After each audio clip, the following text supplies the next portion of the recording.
Okay, so welcome back to Cookie Central. My name's Andrew, and today we're going to discuss bacterial diseases and how to get rid of those bacterial diseases in a quick and efficient way. So, bacteria is always going to be in your tank. So your fish are always going to be susceptible to diseases. So I would recommend having your medication on hand before anything happens.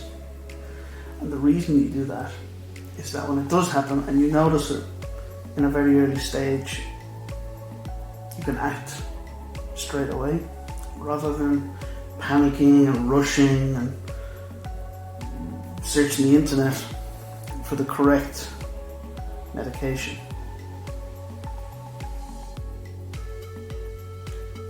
For me, the way I get rid of any bacterial condition that my fish are suffering with is I use an anti-ulcer and fin rot medication and an anti-internal bacteria medication,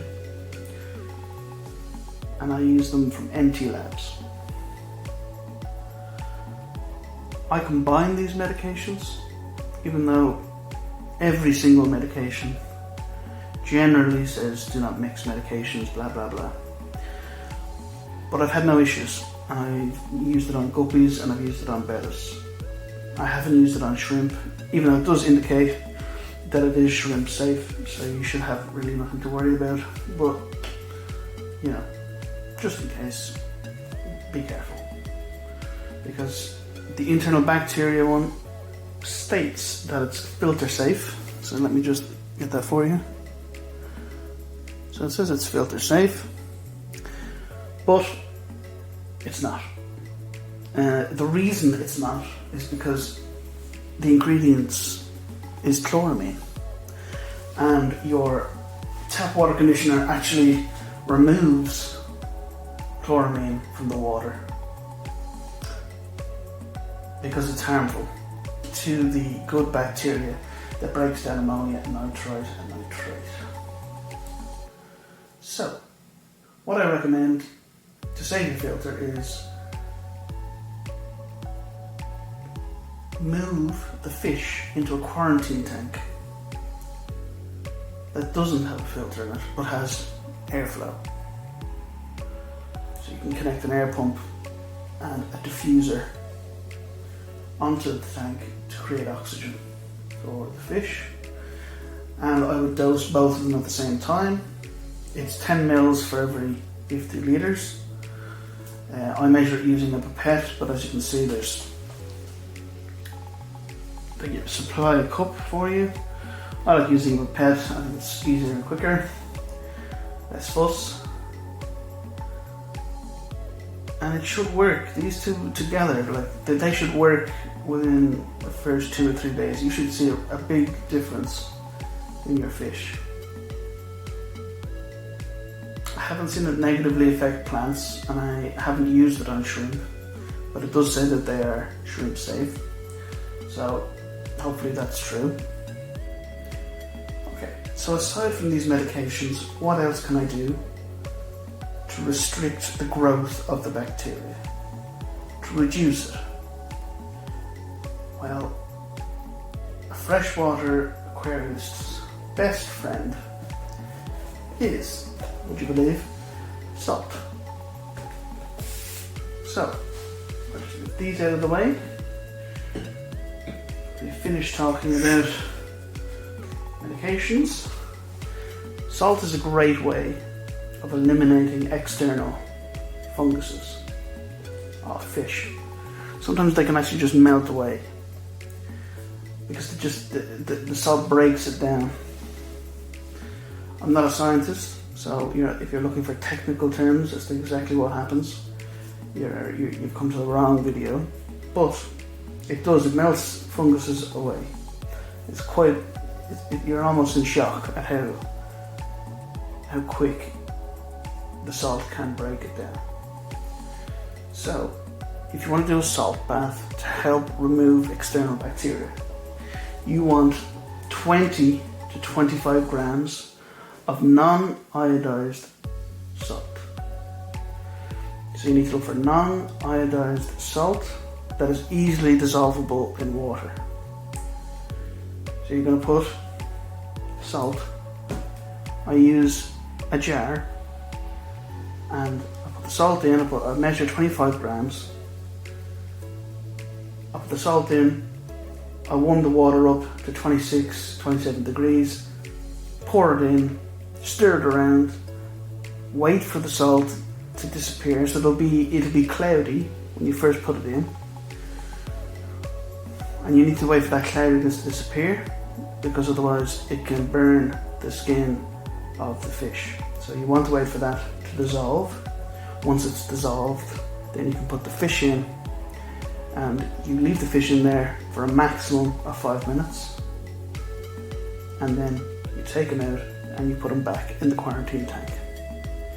And you should see a big change in the reduction of a white fungus. It's usually white. It also helps with fin rot, ulcers, anything like that. The salt will most certainly help you.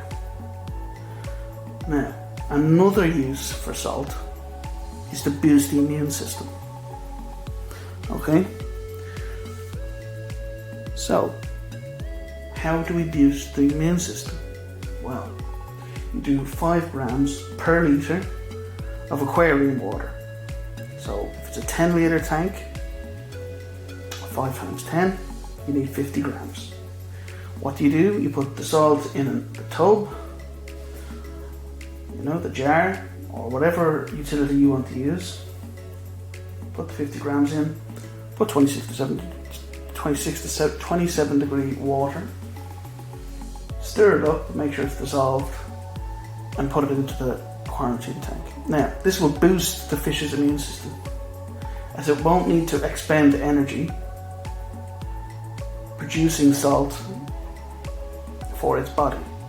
Instead, it'll be able to absorb the salt from the water, putting less stress on the fish's overall immune system. So this is a really beneficial way, and I do it anytime there's a sick fish. You need to ensure that the immune levels are high. It'll also help in a small way with the external bacteria. It'll limit its growth. So you combine it with the medications, and I will be very surprised if it doesn't work for any bacterial disease. This is a quick, comprehensive way of eliminating bacterial infections. There's no guesswork involved. External remover of bacteria, internal remover of bacteria, and the salt is used as an additive, as an extra, to help eliminate the external bacteria or the internal bacteria. When you're using the salt, take the fish out on an individual basis to reduce spread from one fish to another. If you take them all out at the same time, the funguses will attach to the other fish, and maybe there's a couple of fish that aren't infected, that aren't showing signs of infection. You want to be able to restrict the movement of the bacteria. So individually net the fish into your tub of salt water. If you have any questions in regards to this tutorial on bacterial infections, you can hit me up in the comments, you can DM me on Instagram or Facebook, or you can message me on my website www.cookiecentral.ie. I hope you enjoyed the tutorial. I hope you learned something. Maybe you could add something to your arsenal from watching this video. And I'll see you again next time. Make sure to subscribe and like the YouTube.